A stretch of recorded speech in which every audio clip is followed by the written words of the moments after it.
Hello and welcome to the Viral History Podcast, the place where you can get your history fix in audio form every single episode. It's me and Gemma Chandler, of course, with you as always. And if you want to get in touch, it's really easy to do so on Twitter. It's at viral_history on Instagram, at viral history on Facebook and YouTube. You're simply looking for Viral History. And if you want to drop us an email because you're old-fashioned, info@viral-history.com. You must write again, Will. People need you. My soul was empty. Your soul is not empty, Father. Your soul has the whole world in it. Why? Why did you stop writing? I've never let the truth get in the way of a good story. All these years worried about your reputation. Have you even once considered mine? Through my genius, I brought fame and fortune to this house. I'm the head of this family.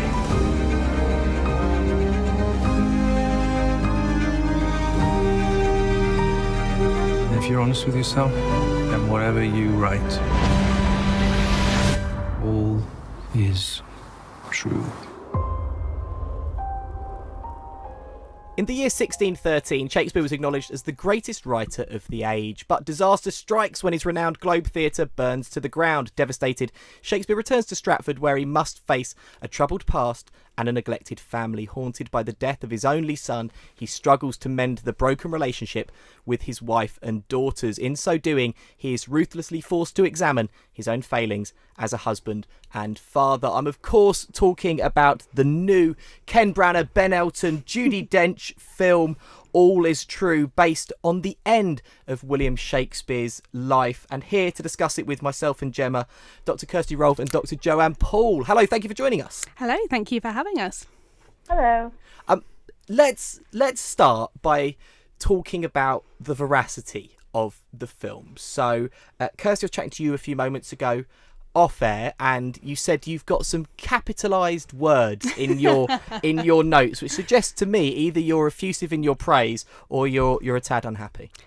I'd say more towards the latter, Joe, but it's not necessarily about accuracy, because one of the things that this film does do is it's very much based on research about Shakespeare's life, like research that's quite kind of fairly well known, because Shakespeare's such a kind of massive figure that people have been like digging over archives for every mention of him for several hundred years. And so all this stuff in the film about the law cases and like Shakespeare's sort of relationships, well, we don't obviously know that much about the relationships, but Shakespeare's kind of problem with his father and stuff like that, this is based on kind of verifiable historical sources. My problem really with the film is not that exactly. It's more that it's sort of dull, in that we have I'm not just sort of, it's incredibly dull. It takes all of these things which could be footnoted. So when we have like All Is True as the title, you know, taken from Shakespeare's Henry VIII play, yeah, it's all true in some senses, but it's kind of presented in the most sort of like hammering everything home way. So we hear about the second best bed, for example, that he leaves to his wife, kind of 4 or 5 times.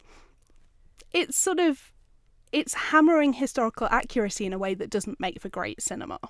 Okay, Joanne, what was your immediate reaction to the film? I have to say that my overall reaction was very similar to Kirsty's. My immediate reaction was actually I quite enjoyed the opening, sort of for the first third or so of the film. I was thoroughly enjoying myself and had gone in with high expectations and a lot of excitement.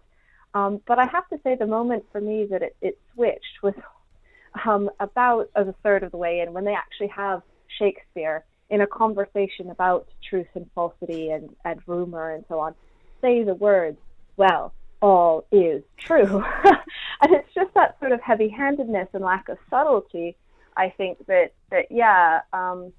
both sort of bored and slightly frustrated me in a similar way as to Kirsty. It was heavy-handed, and when it's a film about Shakespeare, who's all about sort of subtlety and layers of meaning and innuendos, to have something that's just so surface level and stark, I found a little bit just too much.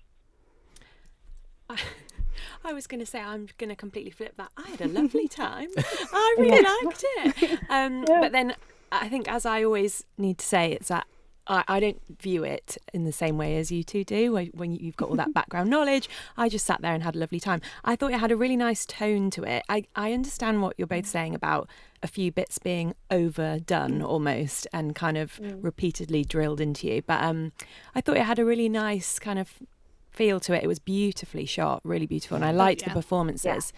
And there were some really nice moments of comedy in there, actually. I laughed out loud at one point, I'd say. I'd have loved there to be more of that, really, because I mean, this is written by Ben Elton, who I think does a really great job with Shakespeare in Upstart Crow. Like, I thoroughly enjoy that. And he, certainly in Upstart Crow, it's like he's not as bound by this need to kind of have some sense of historical accuracy. He can play about a lot more. And that playfulness is really appealing. Whereas there's a real kind of, I mean, you get these moments of comedy, but there's quite a lot of quite dull business in between it. Yeah. I can't argue with that. I have to agree with the cinematography. It's absolutely gorgeous. It's a beautiful film. From the opening shot right to the end, there were moments of just, I think, Gemma, too, you said that you found it, was it calming? Was that the word you used? Soothing. Soothing, that was it, yeah. I wasn't very well the night we went to see it, so I don't know if that had any influence on it. Oh, hello. Little bit of night nerve. And watch this. Lovely. Slightly drugged up, and maybe that accounts for some of it, yeah. Can I just ask, though, is there an element, I suppose, it's for the layman such as myself, this is the lesser known part of Shakespeare's life, and is there an element of laying it on thick? Because as you mentioned, Joe, he's so connected with subtlety and nuance and intelligent writing that you do need to lay it on thick, because we do need to separate the man from his work here, and it's bringing out his personal relationships. It's somebody whose name we all know, but his personal life, his relationship with his wife, his relationship with the Earl of Southampton, and of course his only son Hamnet, who'd passed away. Therefore there's an excuse for it to be a little heavy-handed? Potentially. I think so. I think I would have enjoyed a film that did focus much more on those relationships. And I should qualify that, because it does. Most of the film is dialogue between him and the various people in his life, and yet they spend a lot of time talking about his work.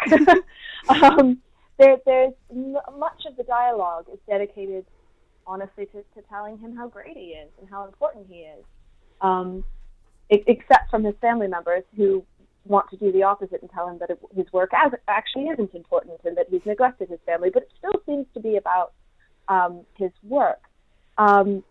I think the acting for that was fantastic, but it did seem to just try to be clever with everything that it was doing, that it wanted to reference these things that we might know, these sort of hooks into Shakespeare, in a way that, just the first time, for instance, the second best bed is mentioned, even the second time, it is quite clever, and you go, oh yeah, maybe that's why he leaves his wife his second best bed, because it has this importance that it does in the film.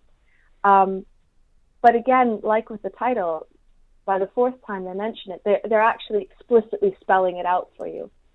And I just feel that audiences are cleverer than that, especially, an audience member who goes to see a film about Shakespeare might go because they like connecting the dots themselves. They like figuring things out. And I just felt that game, that interest was sort of lost in this film, because everything was just starkly presented.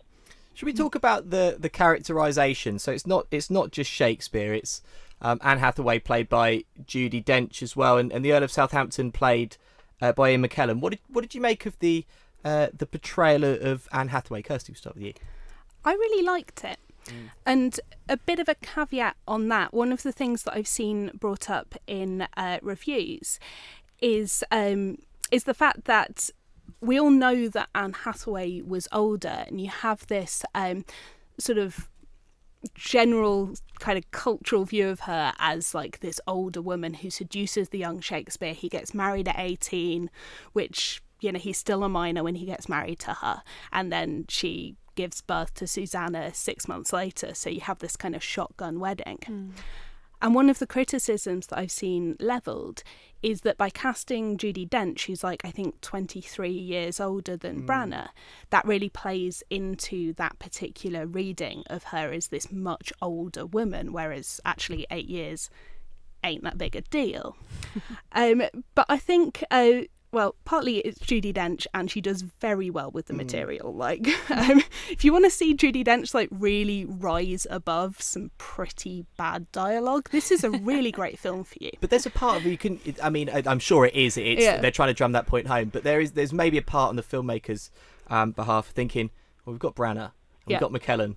We can stick Dench in here, and that's the magic triangle. It's like Harry Potter. It's like, how many kind of like screen greats can we get into one film? But I think actually their relationship works really well on screen. It was one of the things that I thought was pretty great, and like Joe said, the acting in this film is really good. I know that for some people Branagh is nails on a blackboard. I'm quite agnostic about him. I thought he was fine. Could do without the fake nose, but there we go. But the daughters are great as well. So there's a lot of very, very good performances and very interesting characterisation happening here. I think it's worth seeing for that. Should we talk, Joe? Should we talk about the Earl of Southampton, Ian McKellen's role in this film and the relationship between himself and Shakespeare? Because it's maybe something that most people aren't too aware of. Yeah, so they play on the idea that Shakespeare dedicates essentially sort of half the sonnets to the Earl of Southampton, the sonnets that are addressed to the fair young man, that they might in fact be addressed to Henry Wriothesley, Earl of Southampton. And this is something that literature scholars, historians have gone back and forth on. We'll never know whether they were addressed to a real person, whether it was just a sort of fictionalized trope that he was just playing around with this idea. But in the film, they decide that it is the case. They state quite clearly, Ian McKellen, as the Earl of Southampton says, you know, you address those sonnets to me, and so on. They also they lean into the idea that Shakespeare wrote them for him because there was some sort of romantic feeling, maybe even a sexual feeling. Sort of, they try to make that idea explicit. Now, Ian McKellen, I loved he was only in the one scene, sort of 1.5, but I loved him in it. I thought he was fantastic. He was brilliant. So great. The actual sort of the dialogue and the conversation. Again, I maybe it is just me. Maybe it's me as theater goer. Maybe it's me as historian. I'm not sure. But if they had just left that as a sort of indication, rather than making it so explicit, I think personally I would have enjoyed that more. But it was interesting to bring that in. They do also bring in the other sonnets, the Dark Lady, and then Hathaway brings that up about her embarrassment that these sonnets were being passed around, where he is addressing his love for another woman. And so, you know, those little allusions are quite nice. But I was glad to see Ian McKellen in it. It is only for a short while, though, for anyone who's going to the film in order to see him. It is sort of, you know, go to the loo and you miss it. But it is really good for what it is. And he does spend an awful lot of time telling Shakespeare he's the most wonderful thing since, well, they didn't really do sliced bread at that point. And I think that's... Shakespeare... Sorry. Go ahead. Yeah. I think to come back to what you were saying earlier, Joe, about... I'm not sure this film knows where it wants to sit sort of morally, in that you have this quite kind of cool moral about he goes back to Stratford and has to reconnect with his children, and that all is true is about kind of emotional truth. And then you have this really, you know, kind of great but sort of vignette-y scene of Ian McKellen as Wriothesley kind of cropping up to tell him he's the greatest thing in the world, and then you have a Ben Jonson figure come and do that later. And it doesn't quite fit into the sort of general like arc of the story. Okay, Gemma, I'm interested in your perspective, because you said you loved it and you had a big smile on your face when we were talking about Ian McKellen. What is it, as somebody, I suppose, who's not a Shakespeare scholar, what does it make you feel and think about Shakespeare? Does it make you reevaluate what you knew about him or what you think about him? I have to say, a lot of the stuff in the film I had no idea about. So it's a good job that you guys are here. But yeah, I actually thought it made Shakespeare seem like this really nice guy who you kind of feel a little bit, well, in some ways you feel sorry for him. It does make you kind of bit of a roller coaster ride about this, because he comes back and he says all these kind of sweet, witty lines, and I don't know, I fell. But anyway, but then at the same time, you really feel for his family who have been without him for like 20 years or whatever period it is that he's been away. And they've just been, and there's a lot of reference to the fact that, well, things aren't done like this in London, dear. And, it's sort of, you can relate to that big pond, little fish kind of thing. And I just thought he was quite charming. But is that because he's played by Ken Branagh? I might have been swayed by that a little bit. And I am a fan of Ian McKellen. Something I really wanted to know was, so a lot of the film kind of focuses on these insecurities that Shakespeare had around his position in terms of his family background, so his father. And I think when the Earl of Southampton comes to see him, he mentions the fact that Shakespeare had to buy his own family crest because he didn't have one. And I wondered how true that was, if either of you know. Pretty true. It's yeah, that's one of the things that I think is pretty accurate. So what kind of seems to have happened is that Shakespeare's father John was a bit of kind of potentially a bit of a wrong un. He's presented to the sort of bishops for like in absentia for missing church, which makes you a recusant, which is sometimes used as evidence that he was a Catholic. The reason kind of given by the people is that he didn't go to church because he was worried if he went to church he'd be arrested for debt. So whether or not he was a thief, as gets implied, said in the film, that not entirely sure on, but he was certainly a debtor. But at the same time, he was like quite an important figure in the town. He was a bailiff at the church for a while. And he seems to have started this process to like get a family crest, to claim this family crest. And then William picks that up. So he kind of does buy this family crest. He also buys the second best house in Stratford. He likes second best. He does, doesn't he? Yeah. So he's like, he does kind of make himself. And I think having that idea that he's a little bit insecure about that works really well, actually. I think that is quite accurate in very heavy inverted commas, because this is fiction. Well, I mean, if an hour and a half running time, a historical fiction film, at least they know their history.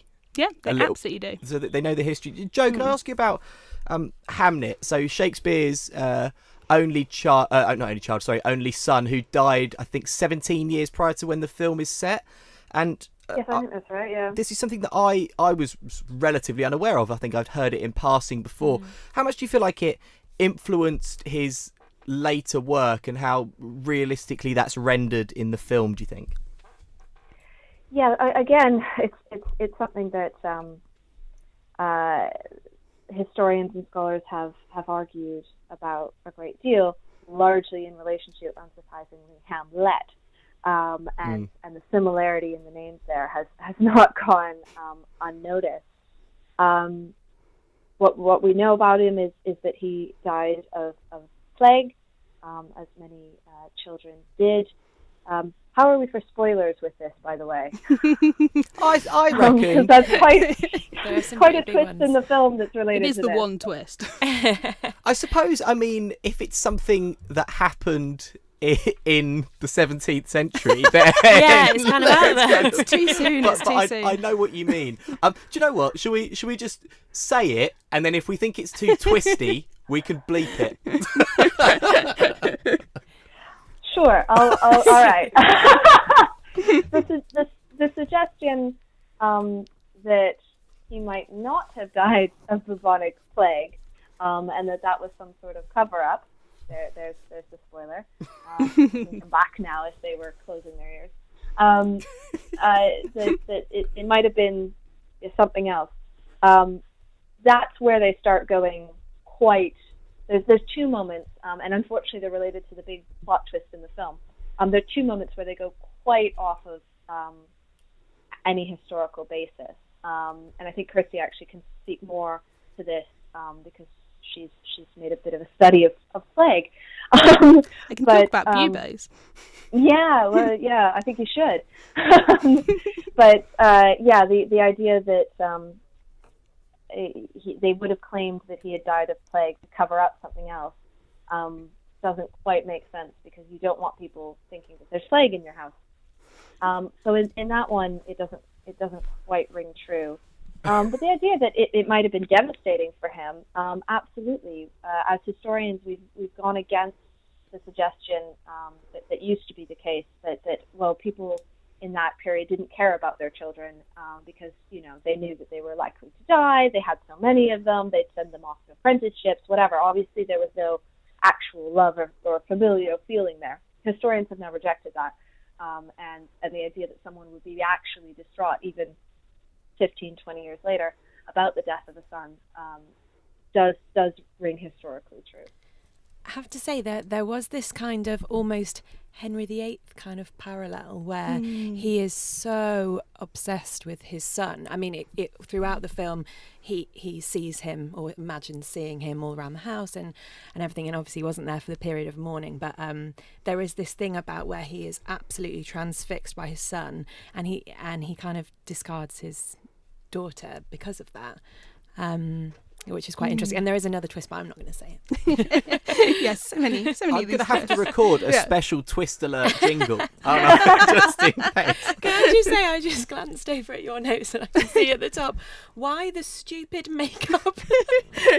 And then there's a terrible bit of my writing underneath that says, you look like a Doctor Who villain, but not from the modern series. So this is the prosthetic nose. Yeah, the prosthetic nose. It's kind of like Nicole Kidman in The Hours, and that it's very distracting. You end up looking at the nose quite a lot, and it's a sort of, I don't know, like, I think this could be a symbol for sort of what the entire film is doing, in that if you go and see this film, surely it is because you'd quite like to see Kenneth Branagh. Like, Kenneth Branagh has fans for good reason. He's a good actor. So, and everyone knows it's Kenneth Branagh. So why would you cover him up and make him look like the portrait? It's pretty much based on the portrait from the start of the first folio. There's an engraved portrait. The engraved portrait is mad, right? Like, he's wearing a collar that doesn't make any sense in physics. So to try and ape that is kind of weird, and he ends up looking a bit like a Klingon. It's slightly over the top as well, isn't it? Because it's not like Shakespeare, who's someone whose image is so in the public consciousness. It's not like when Richard Attenborough played Gandhi, for example, and you think, okay, there has to be a level of transformation here, because otherwise I'm not going to buy. Nobody's going to watch it and go, I'm walking out, because that's not Shakespeare's nose. It's slight overkill, isn't it? Yeah. Absolutely. He just needed to have slightly longer hair, and that would have done it, I think. But sort of because I think Joe has sort of promised that I'll talk about the plague there, and maybe I should. We love the plague here. Love the plague. No one's ever sort of trailed the plague so sort of temptingly. Basically, it's. So part of, and not to spoil it too much, one of the reasons that the idea that Hamnet died of plague comes under doubt in the film is that you don't have other people dying of the plague. He's the only one in the town, supposedly, who's died of it. That's kind of possible. because plague isn't spread, or at least the bubonic form isn't spread via human-to-human contact very much. So it could be that, this flea that bit Hamnet didn't bite anyone else in the town, and ergo he died of plague. And there's also the fact that, as far as I'm aware, there isn't a record of what Hamnet died of. It could have been pretty much anything. There was plague in 1596 when he died. There's plague every year. It's endemic in England. So that's a possibility. But to pick up what Jo said about that this isn't what you pretend to have, if somebody dies in your house of plague, how it's kind of framed in the film is that he's like covered in a cloth, and Anne Hathaway says he's died of plague, so nobody come near and look at him. Thing is, that's not how unexpected death is treated in early modern England. If someone dies and nobody knows what it is, they have to be checked for plague, because there are sort of public health procedures that go into place. And you can catch plague from a plaguey dead body. Absolutely can, for several days. It's kind of horrible. It's still shedding bacteria for that time. Thing is, that's the idea that people would be too afraid to go near it isn't reckoning on the disposability of older women in early modern society. So you have these women known as the searchers, whose job it is to check dead people and to check houses in which people have died, and look and see if they have the plague signs, which are these kind of great buboes that you get in your armpits and your groin. And they're kind of doing it because people are like, well, they're old women, we don't really need them for anything. But also, on the other hand, because they have this like lay medical knowledge, they're kind of recognised experts. So if Hamlet had died of plague or not of plague, and they decided to cover it up, the one thing you don't say is plague, because it's going to get found out. And also because if somebody is found to have the plague, that's when your house gets shut up. You're not allowed in or out. People have to come and deliver you like food and drink through a window. It's really not the thing you say. Hassle.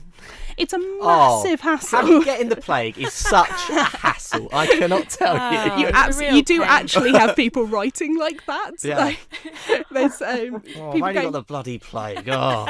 I've got the plague. The plague's in my house. It's really annoying. You also, during a plague outbreak, you can't let people know you have any illness, because people will go, oh God, he's got the plague.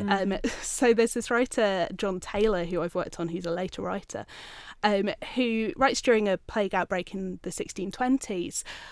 It's really awful because I have this ongoing illness where I'm really farty. He's really farty. But if I let anyone know that I've got it, they'll think I've got the plague and they'll shut me up in my house. Oh. With his own farts. With his farts. Oh, Wouldn't he let me open a window? The irony. Can I ask, what's the life expectancy for a searcher? Well, they're generally pretty elderly anyway.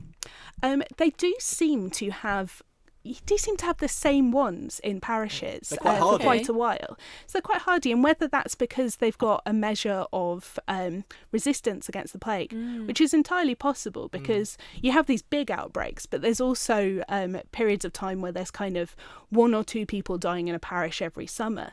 So if these women have got to their kind of 50s, 60s, 70s, they've probably lived through a lot of plague. It's really interesting. Yeah, I want to see a film about them. Yeah, I'd love that. That sounds amazing. That's what Judi Dench should be doing in this film. Great. Yeah, exactly. All his buboes.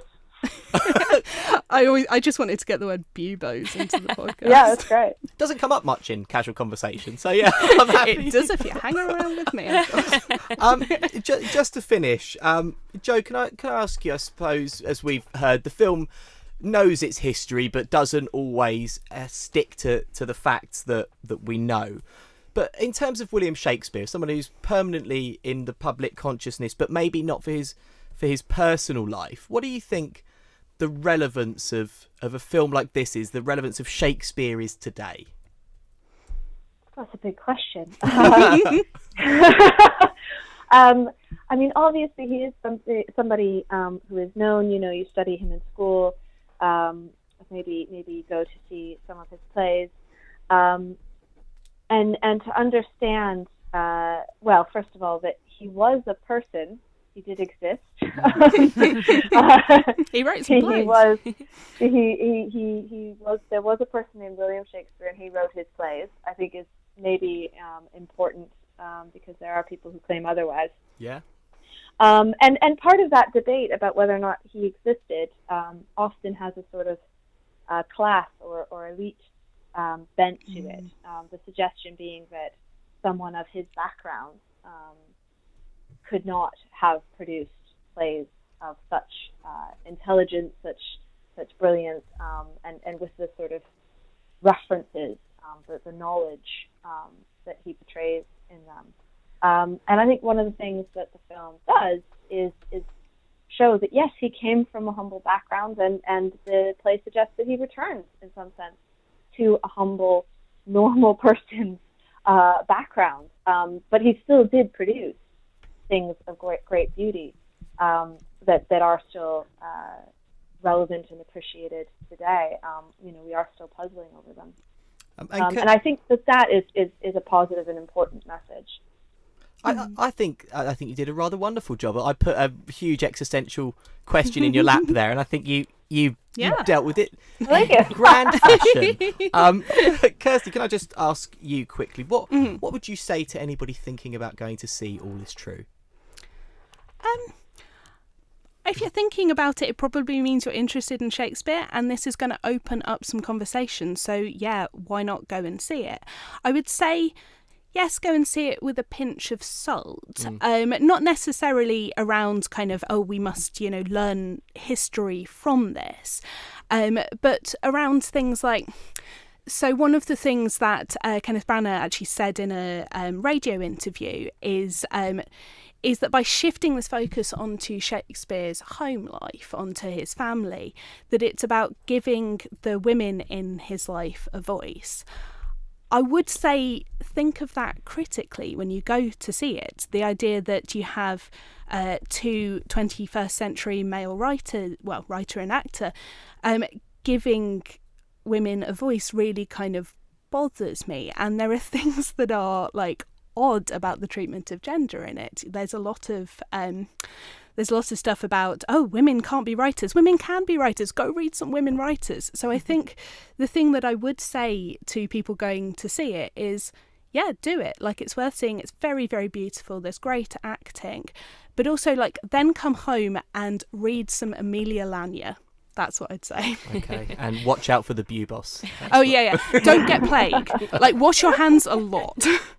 Fantastic. Dr. Kirsty Rolfe, Dr. Joanne Paul, thank you very much. Thank you. Thank you. Thank you. Okay, so it's everybody's favourite part of the show. It's time for the well-researched, intellectually taxing idiom. Dr. Kirsty Rolfe is still with us. Are you ready to learn, Kirsty? I am so ready to learn. I was born ready to learn. Gemma, Gemma's got quite a positive outlook on life. Do you think this is going to be better? I think it's... Do you know what? Even if it's not better, I think Kirsty will be more polite about it than Estelle was. I don't know. I could work up some anger. I react very well to encouragement. That's all I'll say. Are you aware of the term bite the bullet? Yes, I am. Yeah, okay. Bite the bullet. Meaning to accept something difficult or perhaps unpleasant. You've just got to get on with it. You've got to bite the bullet. Well, I know I'm starting on shaky ground. In the olden days. Ye olden days. Non-specific. So any time before right now. In the olden days, when doctors were short on anaesthesia, or time, potentially, during a battle, according to my source, they would ask the patient to bite on a bullet to distract from the pain. The first recorded use of this phrase, in case you're wondering at home, and I know you are, was in 1891 in Rudyard Kipling's novel, The Light That Failed. Bite the bullet. Today's idiom. I don't think orthodontists would be very pleased with that. Yeah, I feel like there's probably better things to bite, with a bit more give to them. Do you think? Well, and also, if these bullets are lead, which presumably they are at that point, maybe you're going to survive the surgery and then die of lead poisoning. Is it porphyria? That's what it's called, isn't it? What King George has it. They say, the irony. The irony. Just go mad from it. I mean, you wouldn't know whether it was the surgical trauma or the lead poisoning. Having your leg amputated on the battlefield at Trafalgar, yeah. Basically, a really bad day. Gemma, what do you think? It I enjoyed it very much so. Thank you. I don't think I'll be doing it or testing it out. No. I agree with Kirsty. I think that I seem to feel that in all these films that I watch, which are probably completely inaccurate, people use softer materials, maybe like a piece of wood or something. Yeah, it's probably got a lot of wood lying around in the boat. Well, I've never heard the idiom to bite the wood. That just means something very different. Doesn't it just? Keep it clean, please. If you have any questions or for some reason you doubt this week's idiom, info@viral-history.com. Right, it is of course competition time. What we want is reviews. Our favourite review on Spotify or iTunes or whatever jazzy place you guys listen to your podcasts will win a prize each week. Now, the winner of the prize last time was Short Listen, who left their review on iTunes. Short Listen, please can you email info@viral-history.com to claim your copy of Kate Williams' book on Mary, Queen of Scots. Up for grabs this week, Joanne Paul's book on Thomas More. All you need to do to be in with a chance of winning is to leave us a review. It's totally arbitrary. 5-star reviews, yes. 5-star reviews are the... Do you know what? If it's a 4-star, we just burn them.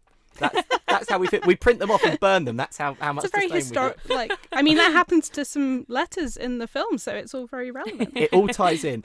Leave us a review. Our favourite review will be in with a chance of winning that prize. Joanne Paul's Thomas More. Just leave us a review. Right, that's it for this week. If you want to get in touch, as always, it's Twitter @viral_history. Instagram is @viralhistory. Facebook and YouTube are quite simply Viral History. Or you can drop us an email, info@viral-history.com. Gemma, thank you very much. Thank you. Thank you very much to Dr. Kirsty Rolfe. Thank you. And Dr. Joanne Paul, thank you very much for joining us. I'm Joe Forrester, and we'll see you next time on the Viral History Podcast.